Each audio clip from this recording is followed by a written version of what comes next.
Salamat po, Lord, kasi kaya na. Kaya na kumain ng cake kahit hindi ko birthday. Kaya na bumili ng damit kahit hindi Pasko. Kaya na mag-grocery ng naka-court. Kaya na magkape sa labas. Kaya na magbayad ng bills. Kaya na libre. Kaya na mag-Jollibee at McDo anytime.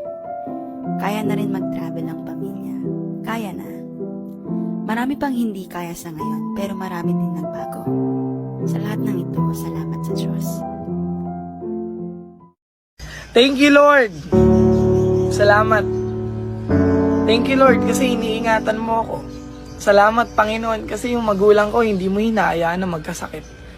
Panginoon, salamat kasi yung blessing lagi mong binibigay sa pamilya ko.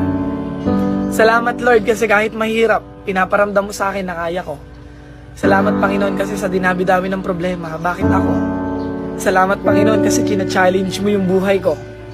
Alam niyo po, ikaw na nanonood, minsan magpasalamat ka sa Panginoon. Maganda man o pangit yung nangyayari sa buhay mo, matuto kang magpasalamat sa Panginoon.